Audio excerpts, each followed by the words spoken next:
is the story of how I met Baba Ram Dass and ended up in India.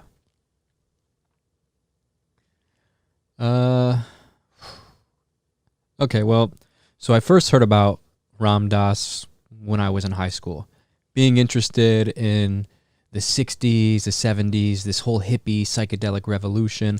I loved the aspect of the freedom, the liberation. That's the thing that attracted me about that whole movement, was the anti-war stuff, the completely just dropping out. Timothy Leary, who was with Ram Dass and is just equally an inspiration to me, he used to say, turn on, tune in, and drop out. Let's get a little Timothy Leary. Let's play a little Timothy Leary. But so their whole philosophy, or at least Timothy Leary's philosophy, was to just drop out of society. And I really like this idea because it's super revolutionary. Just saying no. Just saying no. Anyways, I always thought that was really cool, and that was like a huge inspiration for me in like the spirit of rebellion, the spirit of like true human nature, I feel like, in a way. And Timothy Leary.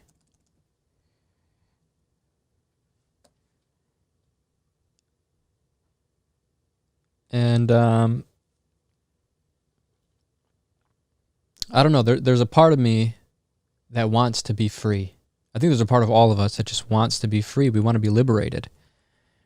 And maybe not enlightened liberation, but this like a human.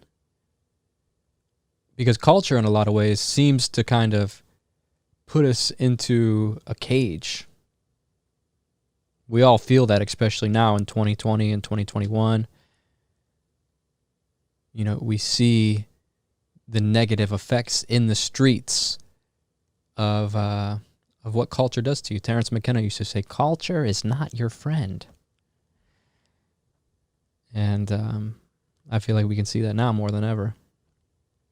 Let me find this good Timothy Leary thing.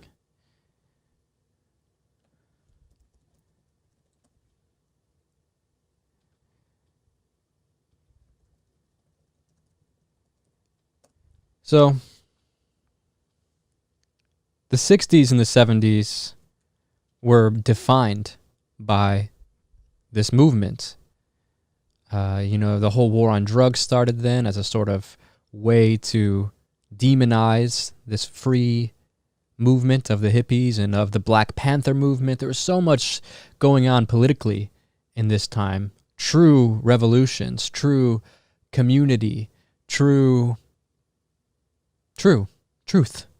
was being revealed about the nature of America, about the nature of how people feel.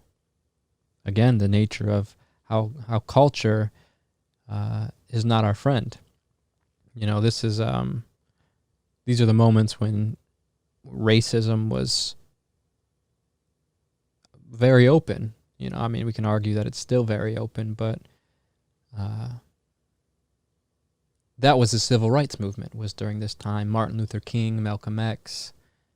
So the war in Vietnam, we have such a huge wave of stuff going on in the world that it inspired all these powerful movements. And then LSD just drops.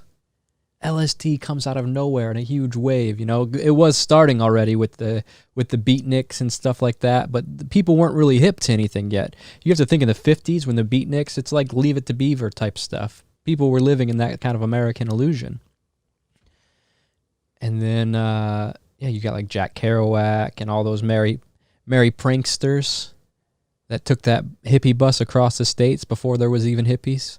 A good documentary to watch about that is called, what's that movie called? Sunshine Bus? I don't know. Just Google like documentary about the merry pranksters. And that's a great documentary about the beatniks, who were sort of these poets coming out of the jazz era. So they got this really hip way of talking. And Jack Kerouac is one of my favorite authors. The way he talks and the way he writes, and these kind of long-winded sentences, and Allen Ginsberg. And these guys, Ram Dass was with all of these guys, but this really set the stage. These guys really set the stage, and they were super Buddhist and really interested in spirituality, but they set the stage for the hippie movement, which exploded at the end of the 60s and into the 70s. And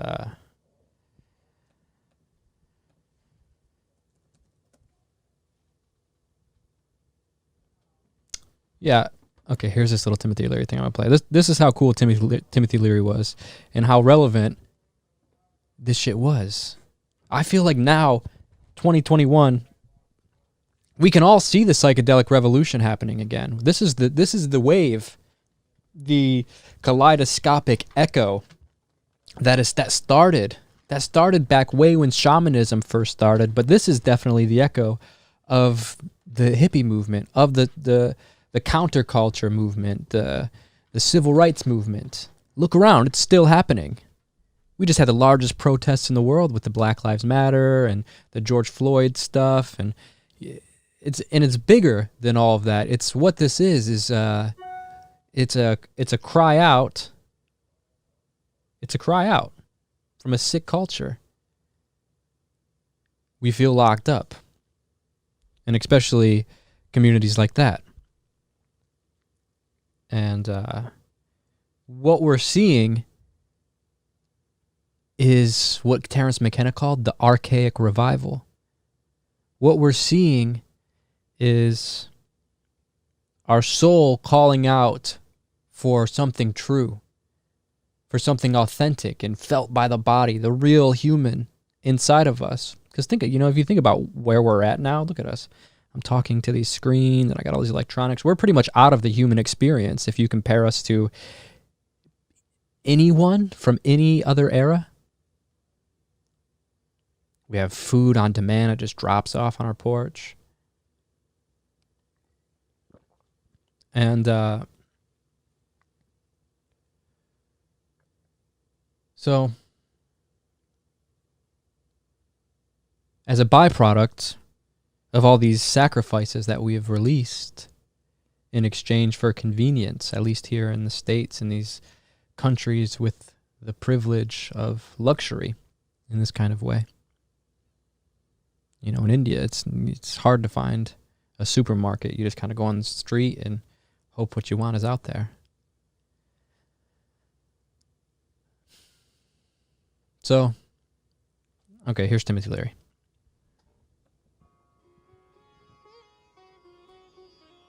We tell young people today, drop out of school, because education today, is the worst narcotic drug of all. Don't politic, don't vote. These are old men's games, impotent and senile old men that want to put you onto their old chess games of war and power. Drop out. Tune in with natural things. Take off your shoes. Get back in tune with God's harmony. Surround yourself with beauty and sacred objects. You can't get caught in the conforming, rote lockstep, which we call American society.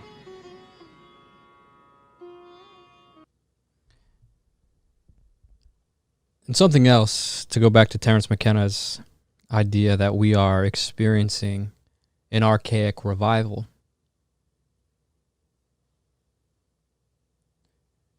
And you can see this being expressed through things. I mean, the whole 20th century and 21st century so far has been completely defined by these movements to return to a more primal and tribal time. We might not recognize that that's what's happening, but if you examine it, I mean, look out into the world. Burning Man. I think Burning Man is one of the coolest accomplishments of our culture, because what it is the collective human imagination coming together for a week. No money. Everyone dresses how they want. It's a world of pure creativity, big sculptures, and it's a ritual. You burn the man at the end in this giant fire. There's temples. There's basic understandings that all humans can agree with outside of all of the cultural shit that we sort of attach to our identities. There is something that connects all of us beyond that. And things like this, Burning Man, it might seem like this kind of, whatever, hippie shit on the surface. But the deeper expression of it is a call out to something pure inside of ourselves, an escape back to that place of where we once were. And things like dancing to drum and bass music or techno or this kind of stuff with all these psychedelic lights, and this is all, crazy hair and piercing, tattoos, rock and roll, all this stuff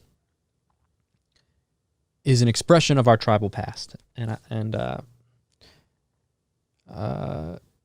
Anyways, so, all of this is the reason that I was into this era, 60s, 70s, the 80s, and 90s, to be fair, the 2000s, and now this, this psychedelic wave has never really slowed down, but I was into it because there's something true there. Something about nature, something about spirit is there.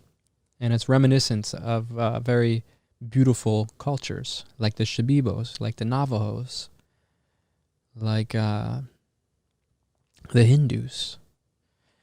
And you naturally get into Ram Dass when you get into this stuff. Because if you've ever taken LSD, you can have truly spiritual experiences. Same with mushrooms, same with ayahuasca. There is something about these psychedelics that does something to you. I don't know what it does, but it puts you into like a opportunity where you can high five God if you want.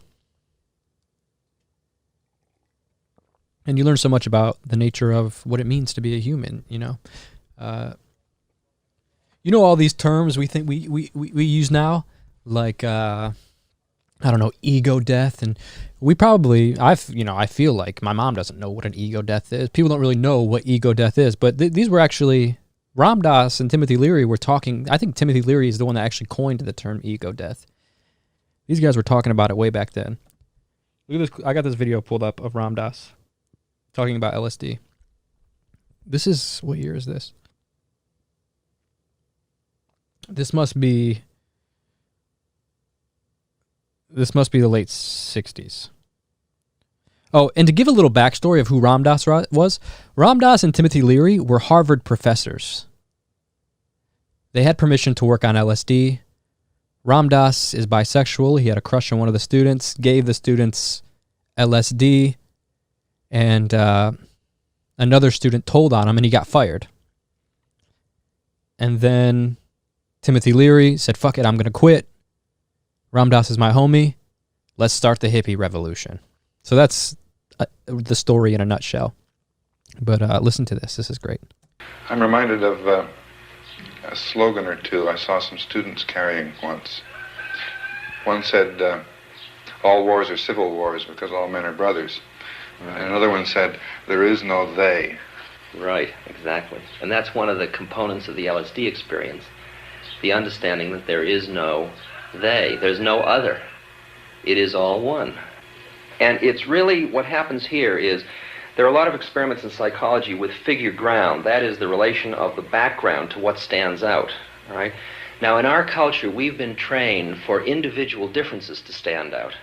So you look at each person, the immediate hit is brighter, dumber, older, younger, richer, poorer, and we make all these dimensional distinctions, put them in categories, and treat them that way. And we get so that we only see others as separate from ourselves in the ways in which they're separate. And one of the dramatic characteristics of the psychedelic experience is being with another person and suddenly seeing the ways in which they are like you, not different from you, and experiencing the fact, well, yes, indeed, we are brothers in the true sense of that which is essence in you and which is essence in me is indeed one. What's this do to the free enterprise market system?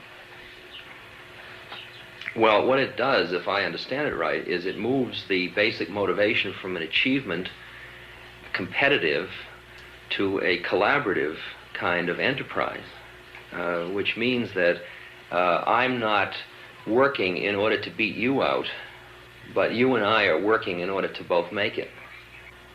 Now, at this point, I'm aware that you're a separate individual from me.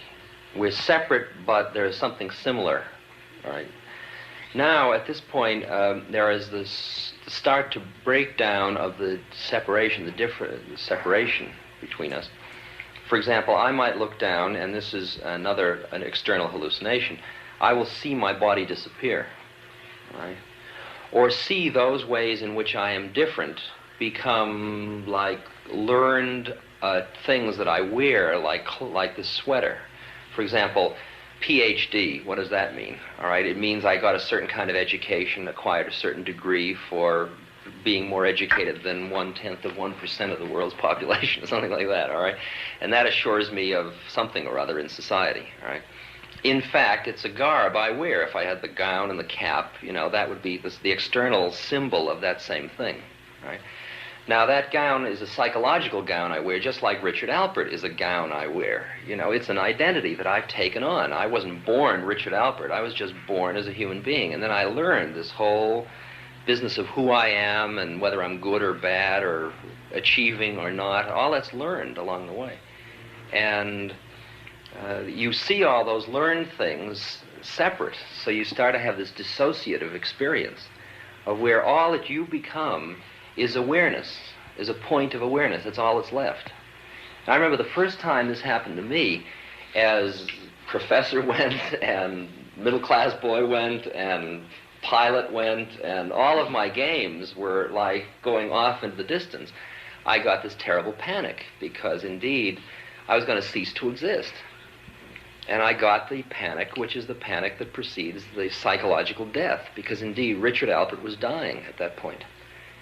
And the panic was, no, stop, I've got to hold on to something so I'll know who I am. And Timothy, the wise old Timothy, always says things like, trust your nervous system.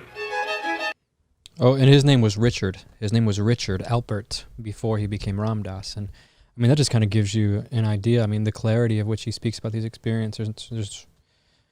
It's obvious to see why these guys were leading something that the government didn't like. Timothy Leary was arrested many times. One of my favorite stories about Leary was he got arrested, and they threw him in prison. And when you get into prison, you have to take a psychiatric evaluation. And this will determine the level of security that you were put in based on your answers. And, Timothy Leary got placed into the lowest level of security, and he ended up escaping from prison. And the reason he was able to escape is because he wrote the questions and the answers for the tests that you take to determine your level of security. He wrote that for the prison systems. So he knew what to write. So these guys are cool. And Timothy Leary died, I don't know, maybe in the early 2000s or something, way before I was old enough to properly understand what was going on.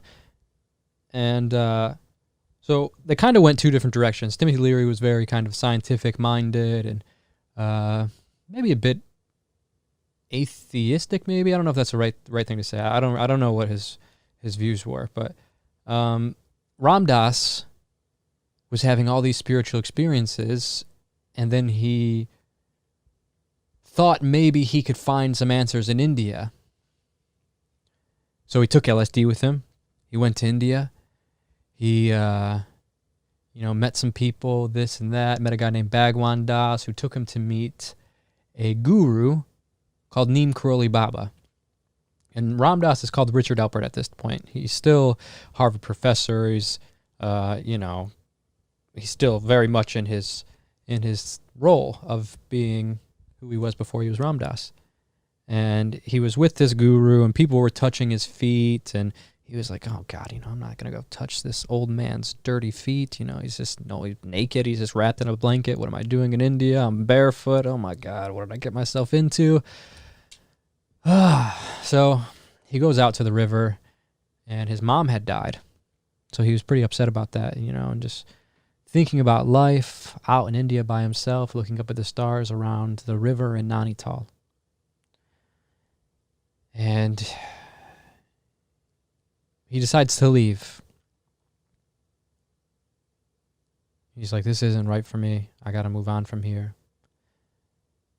And the next day he goes to say goodbye to everybody. Thank you for having me here. It was a pleasure to stay at the temple and have this experience. And as he was getting ready to say goodbye, Neem Karoli Baba, the guru, he goes, he kind of stops him from talking and says, you were out at the river last night. He's saying this in Hindi, so it has to be translated. And he says, you were out in the river last night. And someone says, Baba is saying that you were out standing at the river last night. And he goes, yeah. And he goes, and you were thinking about your mom. And he goes, Baba says you were thinking about your mom. And he starts thinking, he's like, what the fuck? Yeah. And then he says, she died of the spleen. And Ram Dass said he said spleen in English. And as soon as he said spleen, he said it was a psychedelic experience. He had this complete just mind-blown explosion of chaotic what the heck is going on just in his head. He was like out of body, like, what the fuck? How could he possibly know this?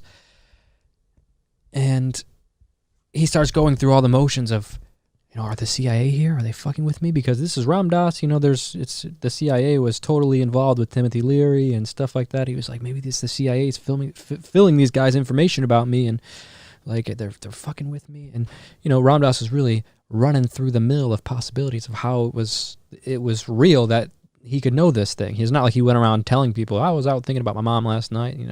This was a personal moment for him where he decided it was time for him to move on. And the guru, Neem Karoli Baba, who I got a picture right here. You can't see him. Right? Maybe I'll pull it up and I'll grab it in a minute. But he knew. And so Ram Dass decides to stay. He said, well, okay, wait a second. Maybe there's something here for me. Ram Dass was carrying around LSD with him. And, he would talk about the effects of it and how it's spiritual and connects you to understandings of God and Samadhi. And Neem Karoli Baba, we'll call him Maharaji. That's what they refer to him as, Maharaji, which means something like king, the great king, Maha, or Maharaj means the great king. And this is like a nickname, You can call many people Maharaj that have some kind of respectful status. And Ji is like saying sir. So we call him Maharaji. And Maharaji goes, give me some of that yogi medicine to Ram Dass. Give me some of that yogi medicine. So Ram Dass is like, okay. He pulls it out of his pocket and he's like, okay, I got like 1, 2, 3, 4, 5 pills. Okay, I can give this guy probably all he needs is about half of one. And then as he's like doing this in his head, Maharaji grabs them all and puts them in his mouth. He eats them all at once. And Ram Dass is like, oh, fuck. He's like, one of these is enough to mess you up very bad. This old man just ate all of them. I'm going to kill this old man. Fuck, what did I just do? He doesn't know about the power of Western medicine. It's not really a joke. You can, like Ram Dass was like, ugh. And then all of a sudden, Maharaji starts like rocking back and forth and puts his head down and puts his face up and he's making crazy faces. And Ram Dass is like, oh my God, what have I done? And here, let me grab this picture. I'll show you. So he goes, I have just killed this old man. And then Maharaji starts laughing and he goes, he says, this will put you in a room with Christ. He said darshan. He said, this will give you darshan of Christ, which means to be in the presence of something holy. This will put you in the presence of Christ. But you have to leave. And he said to Ram Dass that it's better to become Christ than to just hang out with him. So it's better to be that space, the psychedelic space, than it is to just, use it as to get high or whatever. And he said that yogis have known about this experience for many years. They used to use plants way back ago, but we have lost that knowledge, and the yogis don't do the right preparations for these things anymore. That's what he said to Ram Dass. We have known about this for many years. So, I wanted to go to a Ram Dass retreat. I used to listen to the Joe Rogan podcast a lot. There's a guy in there called Duncan Trussell, and Duncan hosts a TV show on Netflix, a Netflix series called The Midnight Gospel. He's the host of a podcast called the Duncan Trussell Family Hour. And I'm a big fan of Duncan.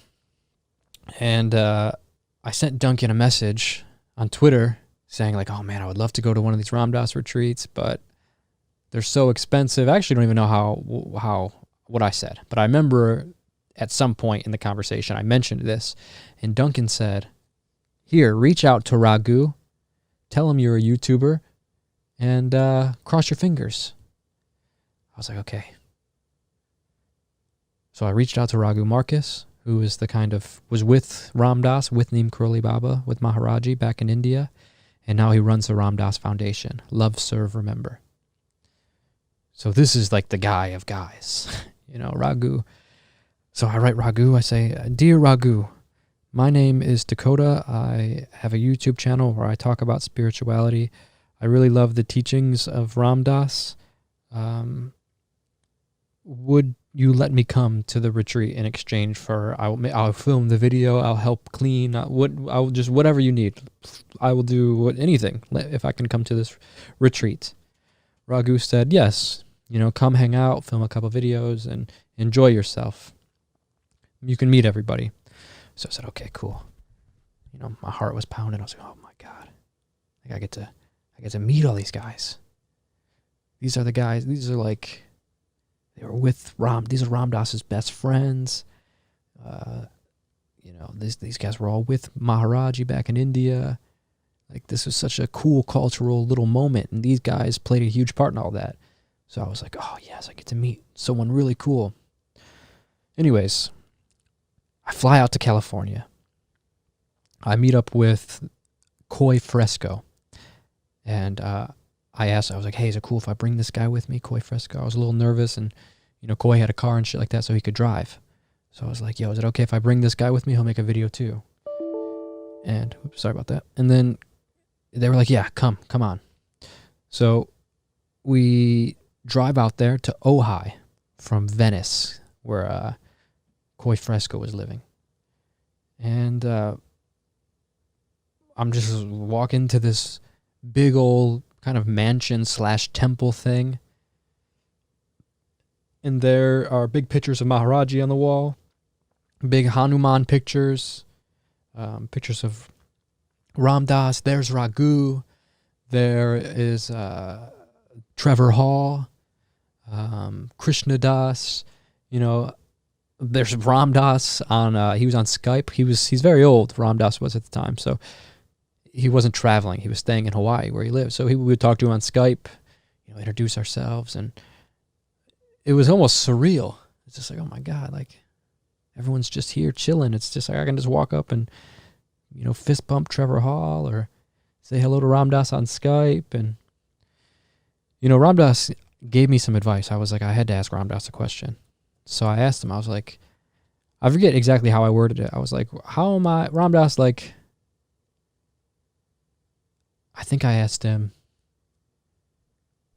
when I look out into the world and see all this suffering, like what am I supposed to do? I actually I got filmed it right here. Let's see what I say. I'm curious. I haven't listened to this in a long time. Hello, Ram Dass. Hello. Okay. Namaste. Okay, so my question for you.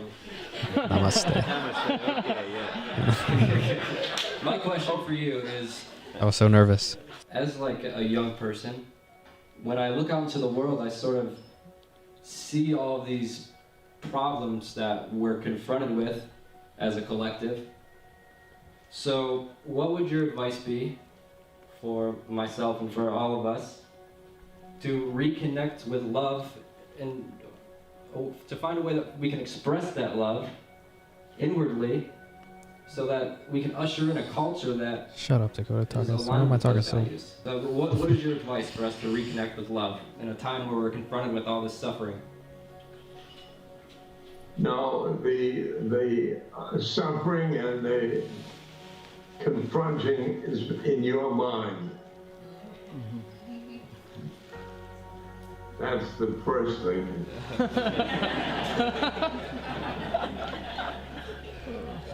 So, I'll take that.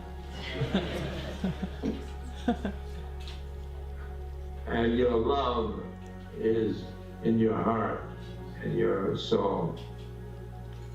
So it's all inside you. And you can make boogeymans. Yeah.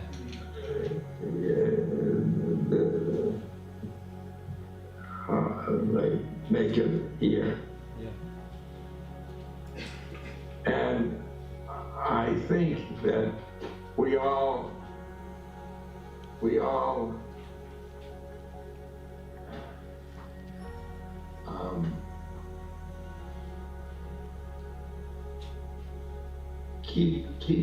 keep our hearts open and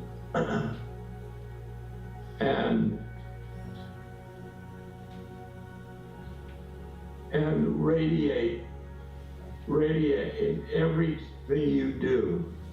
Radiate love, because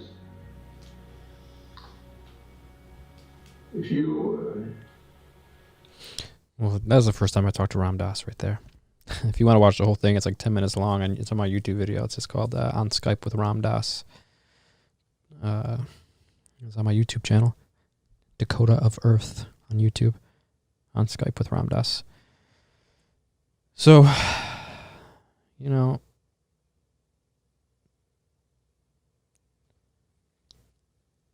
at this retreat, I decided there was something in India for me, and that I wanted to go there to, I don't know, I don't know what I was going to find. I just wanted to be a part of a story. Because in a lot of ways, like I said earlier, this is sort of the echo of what started not only like thousands of years ago with shamans dancing around fires and mixing plants together and having these experiences,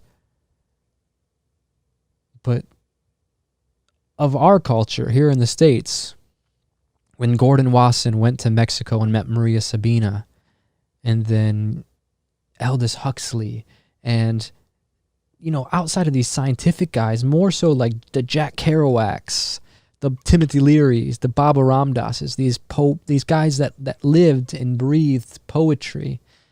I feel like I'm an echo of that, and I want to live my life invoking that same mystery that those guys make me feel. So, like, for me, this was all about being a part of a story and creating something beautiful with my life. So I was like, there's something in India for me. So I said, fuck it. I booked a one-way ticket there. And these guys, Raghu, Krishnadas. You guys know who Krishnadas is? If you don't know who Krishnadas is, go type in his music and listen to it. People in India touch Krishnadas's feet when they see him, because he sings with such holy beauty, I guess. Anyways. These guys were like, hey, we're going to be in India at the same time. Let's meet up in New Delhi. You come with us to Kenchidam in Nainital. This is the ashram where Ram Dass met Maharaji. I was like, oh my God. Like, what is happening to my life? This is a big part of my life, this story. This is a huge defining moment for me. I said yes. I met up with these guys in India, and I'm like looking at them with like, the way like a cat looks at something when its pupils get all big. Like I'm in love, and I'm in love, you know, like I'm totally blown away by this experience that they're allowing me to have. Because if I were to go to Kenchi by myself, the ashram, they wouldn't let me stay there. You have to have special permission to stay there. You can't go in the back areas. It's very limited, you know, and it's, you know. But if you come there with the people that were there since the 60s and 70s, then you get treated a little bit different. You get treated like family. So this was an honor. We pull up. We're driving through the mountains of Nainital, the foothills of the Himalayas. And on the street next to our car is a leopard just walking, a giant cat, wild, walking on the road. And you can see Kenchi at the bottom of the hill. So I'm like, okay, well, this is a powerful welcome. This is going to be a nice 2 weeks. We pull up to the ashram. We get greeted by some of the staff there. They take our bags up to the rooms and kind of showing us around. They open the doors, and there's these really just not so bad, actually. I'm like, oh, this isn't so bad. You know, we're in the middle of nowhere, really, in India. There's a nice little river. And I'm just like, oh, man, this is where it all started. A huge part of the psychedelic story happened right here. And I just am breathing in this fresh air and just seen a leopard. So I'm like, what the fuck? India's crazy. And, yeah, they're showing us the rooms. And they're like, Raghuji, this is where you'll stay, to Raghu. And, you know, it's got like a nice little cot and stuff like that. I'm like, oh, yeah, I can sleep here. This is nice.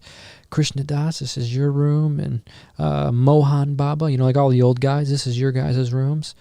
And then I'm like, okay, cool. Like, just kind of standing there. Me and Lucian was my roommate. Lucian was Ram Dass's caretaker. So back in Hawaii, he would take care of Ram Das, roll his wheelchair around, cook for him, whatever. I'm like, okay, Lucian, where's our room at? And they're like, you guys will stay up there at the top of the hill up in the cabin. And they call it the White House. We're like, oh. So you mean we have to walk up the hill where the leopard was? And they're like, yeah. And we're like, oh, okay. They're like, Vinod will take you. So we're like, okay, we go with this guy. We leave the property of the temple area. We walk up, and there's a little farm and a big house with some rooms. They're like, here's the bathroom, and they like creak this door open. Something else. Imagine that was wood. They crack this door open. And I'm like, oh, okay, well, you know, very basic toilet and very basic situation, which is cool with me. You know, I'm not high end. So then they open the room for us, and it's just like a mat on the ground that's about like, I don't know, an inch thick. And there are spiders the size of my hand everywhere. And they give us a little pillow that's like the size of a cushion. Like a cushion that's like on a, like outside, that you would have on like a patio outside your house, with like a little bench, like a little tiny bench pillow. And he just was like, here you go. Toss it on the ground next to these huge spiders. You can see all this and I filmed this on my YouTube from like 2017 or something like that. If you like go back in my videos, from my first India videos, you can see how big these spiders are in like the room that we were staying in. Anyways, I loved it. I was like, this is how those guys were staying back in the day. You know? So it was really cool for me, despite being a little kind of scary with this. I mean, when I say there's spiders everywhere, I mean there's probably 30 in the room, and they're all huge, like 5 inches big. So we would wake up every morning for breakfast, and they would feed us every morning, and we would do arti. We would sing songs to each of the statues they have there, probably like 6 statues, and you would sing to each of the deities. And then you end with Hanuman and a big statue of Maharaji. Every morning we did this. It would probably take an hour and a half of singing each morning in Sanskrit. And you had to be part of it. They would be offended if you didn't show up. So, you know, we would really partake And it's about discipline, and that's the whole point of the ashram, is to be devoted and in service. So,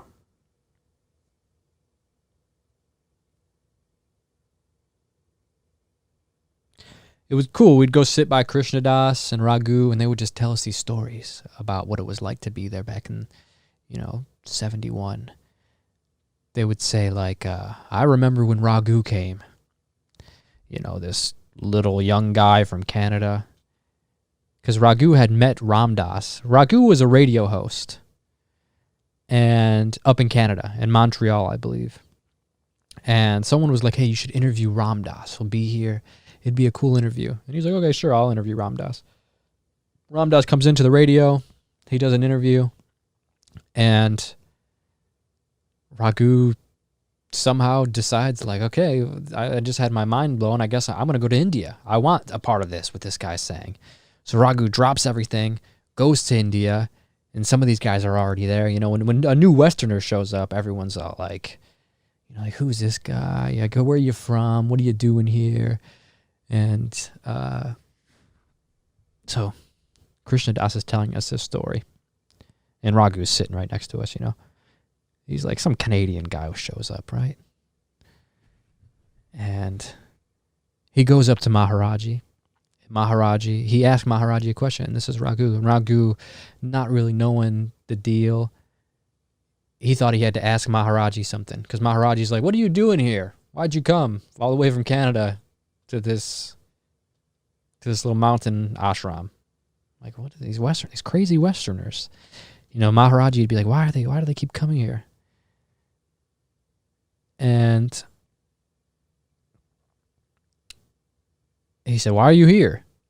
And Raghu, thinking he has to say something spiritual, he says, teach me how to meditate. And Maharaji's like, oh, God.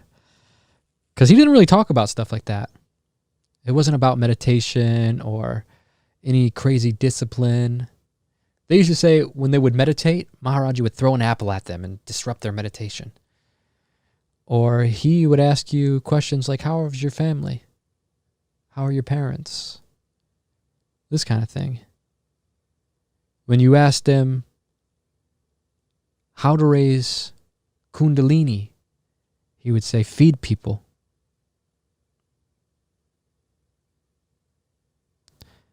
So it's like, what do you make of this kind of stuff? What do you make of these things? You leave your culture. Some of these guys are Jewish or Christians. The last thing they want to hear is meditate like Christ, which is what he told Raghu. Meditate like Christ. Like, you don't want to hear that. You went across India not to hear about the traditions you were raised with. So Raghu comes out from his meeting with Maharaji, and all the guys are like, okay, what did Maharaji tell you? And he said, he told me to meditate like Christ. And they're all like, meditate like Christ? What does that even mean? So they all get together and like, okay, we're going to get him. Ram Dass, go in there and ask him, how did Christ meditate? Because then they could get some kind of practice or something out of him, right? They're like, finally, he'll give us a discipline. Stop throwing apples at us. So Ram Dass goes in there and goes, Maharaji, you told this new Canadian to meditate like Christ. How did Christ meditate? And Maharaji, he looks at everyone and opens his mouth as if he's going to say something super profound, and instead, he just stops. And they said it was so quiet that it was like the whole world had stopped. And he looked down and sat in silence for a few minutes. And everyone was in this kind of anticipation of what's going to happen. And he looked up, and a single tear falls down his eye. And he said, he lost himself in love. He lost himself in love. And he said that Christ never died.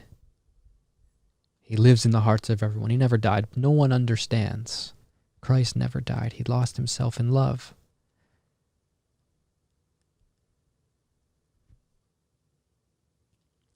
So, that's a great story. And Krishnadas and Raghu would tell us all these stories like this. Like Maharaji was known for miracles, all kinds of things they would talk about. You know, he was able to turn water into milk, or one time we were out sitting drinking chai at the top of the little restaurant near the ashram. It was probably 9-10 o'clock at night, drinking chai with Krishnadas, me and Lucian. And Krishnadas goes, one time Maharaji, we were driving back from Rishikesh or somewhere, and we ran out of gas in the middle of nowhere. We waited for a little bit, no cars came. We were like, shit. He's like, what are we going to do? It's going to be forever before a car comes and picks us up. India wasn't like how it is now, infrastructure-wise, you know. Some of these roads were very, you know, not, you're in the middle of nowhere sometimes. So Maharaji gets up and says, hold on, I got this. And he pees in the gas tank, and apparently the car started back up. So you hear all these kind of hilarious stories.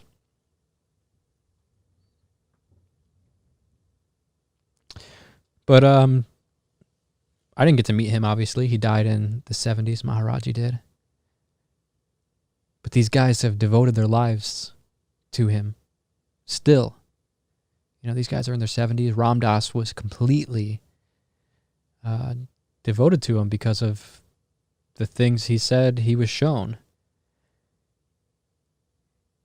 That he was enlightened, is what they say. And that he really did have these abilities to transcend time and know everything about you. That this psychedelic experience that we tap in, that gives us this kind of religious experience or all this information about the meaning of life, and when it gives us experience of transcending time and seeing everything happening at once instead of being bound to this linear sort of conveyor belt of seeing things chained in moments to moment to moment. He was outside of that. And that's how he was able to know all these things, is what they say. And they all had these experiences with him. He read all their minds, and he was able to open their hearts. And you see it when you're with these guys.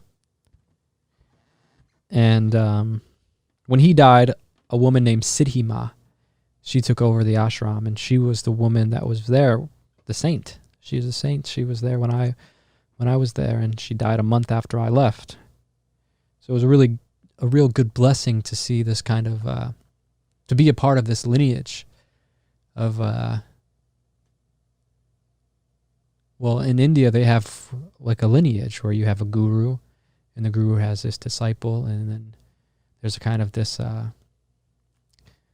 passing down of energetic love from guru to disciple, and then to the disciples of that disciple, and all the way down.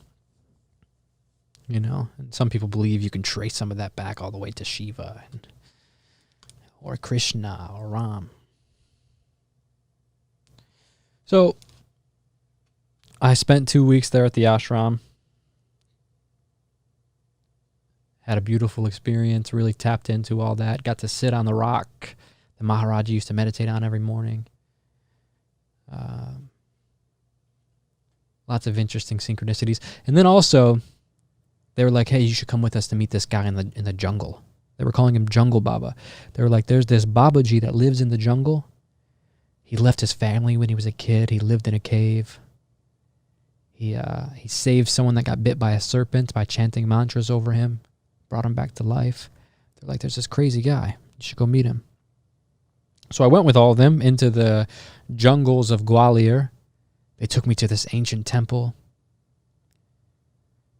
And there was this little naked man, the Jungle Baba. And he had his issues, no doubt. And I spent a lot of time with him, probably a month with him in total over a few years, staying with him in the jungle. Even your mate Tom, my homie Tom, he went there. And yeah, I mean, we would be there. Krishna Das would be singing Hanuman Chalisas and Om Namah Shivaya. And it's just like, it's the kind of stuff that you dream of when you're a fan of Ram Dass or when you're a fan of Krishna Das. And it's just like,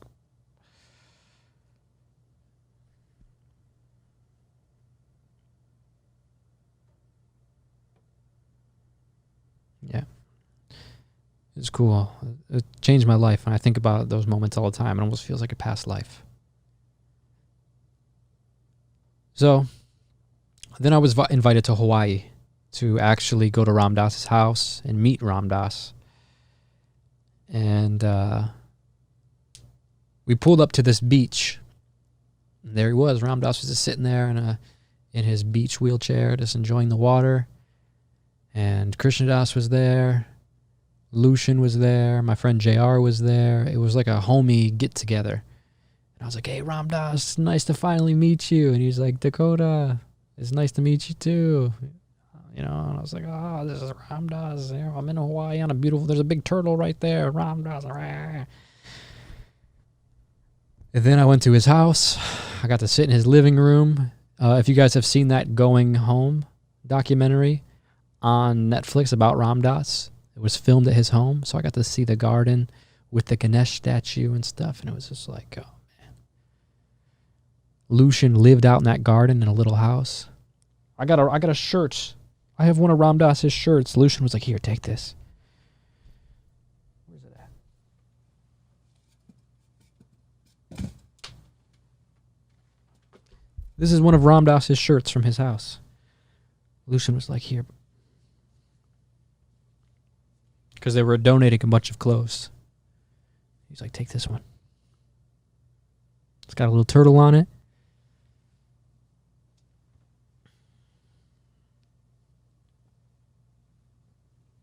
Then I also have a copy of Be Here Now right here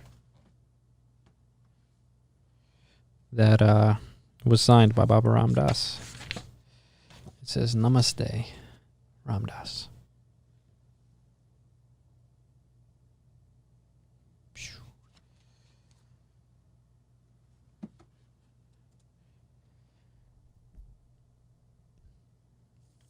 Hawaii was great. It was really nice to be with Ram Dass at the end of his life. There was one moment, actually, we were in a room. There was probably like 8 of us just chilling in this room. Ram Dass was there. They wanted us to watch a film that they were going to release, a documentary about Ram Dass's life that the foundation had been working on. So we were with Ram Dass, and we were all supposed to kind of give how we were just watching this document, give feedback about editing and stuff like that. But it was so surreal. Ram Dass was sitting in front of me. I was watching Ram Dass, watching himself on a screen about a documentary about his life. It was like this weird fractal implosion.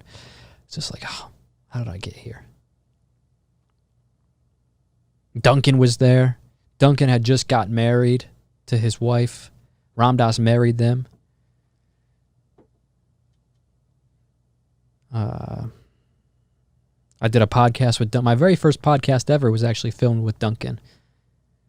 My very first podcast ever. I never did a podcast ever in my life. And Raghu was like, hey, go do a podcast with those guys. Kind of talked him into it. But I'm thankful for it. And I was so nervous the whole time. And that's on my YouTube now. I think it's like episode 21 or something. It's also on Spotify or anywhere you listen to podcasts.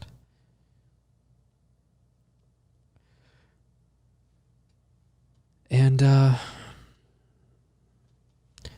yeah, then not so long after all that, Ram Dass, he left his body. He left his body.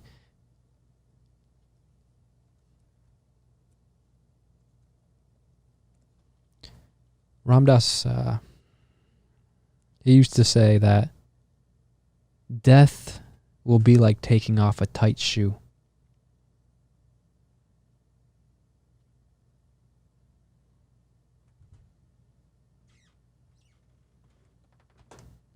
Here's a little video. We'll end the podcast with this. But that's basically, yeah, that's the story of how I met Ram Dass and how I ended up in India. India changed my life. Truly, I could make a whole podcast about India. The chaos, the beauty. India only comes in extremes. The important thing that you prepare yourself. That is, go into your. Let's get a different. There's got to be a good one in here about death. But India, people, you know what? People think India is going to change their life spiritually because of all of the holiness and the Vedas and Shiva and the Ganga.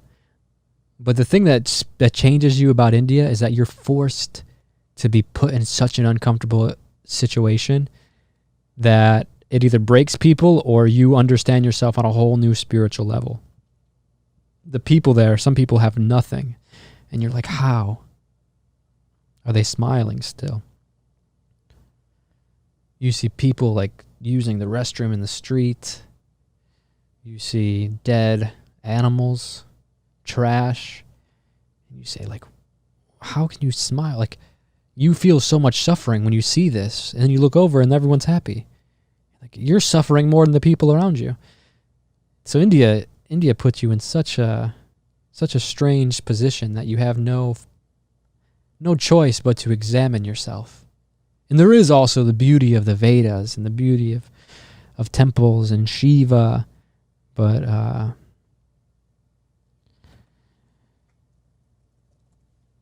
you gotta, I don't know. It's there. It's all there. India's got everything. Okay, you ready? Let's end this. Let's end this with a beautiful Ram Dass video. I gotta find a good one. We'll just click. We'll click this one right here.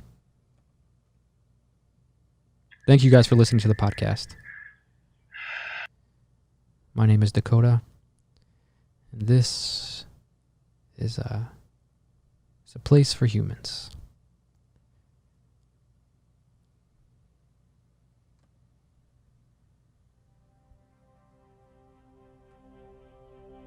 Thank you, Baba Ram Dass.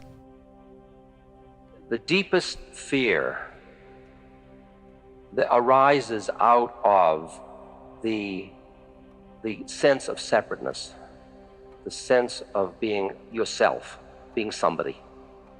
That root fear, you're very vulnerable under those conditions because there are huge forces all around you. Forces of love, of hate, of violence, of economic, everything, all of it around you. So that to the extent you're identified with your separateness, it is inevitable that there will be fear. And it'll be fear of this and that, and fear of this, fear that something, fear of hurt, fear of this, fear of that. My suggestion is that instead of responding to each fear specifically, you work on the other part of you, which is the feeling of your connectedness to all things. And let the fear manifest as it manifests. And then you cultivate an ability to just notice it without judging it. The minute you judge it as a failure on your part or something wrong, it is a natural part of your separateness. It's built in. We all have that. Some of us are obsessed by it because our minds focus around it and create around it. But the answer to me is not to try to push away the fear, but to cultivate the other part of yourself that is connected to all things. Because that part of it has no fear. Because there's nothing that can happen to it. It can't go anywhere. It's just changing its form all the time. I mean, as you die, your cells change, the energy changes, you turn into something else. You're all still part of the same thing you were part of. It's just the form changing. And when you recognize that, there's something in you that balances that fear and makes it different.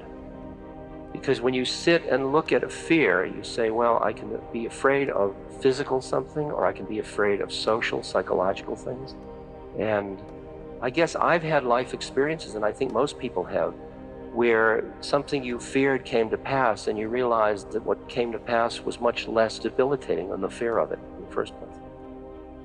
And you kind of keep profiting by that in some way, so that you see that even as you're frightened, It's really just a trip your head is laying on you. I mean, this is really what meditative practice is about, is learning how to extricate yourself from the web of thought forms that are creating your own suffering. Because the fear is a set of thought forms, is really what it is. It's a way of defining the non-definable in a way that creates an arising of a certain emotion in you. And as you keep learning how to extricate awareness from identifying with thought, you begin to see them arise, exist, pass away. There's a fear, it comes and goes. I think it's very important that one acknowledge one's fear, that one allow it to give it space. I think the acting out is not necessary. It's like anger. I don't think you have to go beat somebody up or beat a pillow or anything, but you have to acknowledge the fact that you're angry. And there are ways of allowing your humanity fully, which includes the fear, because part of it is witnessing, noticing it, allowing it, giving it space, letting it be your humanity and letting it come and go. Thanks for listening.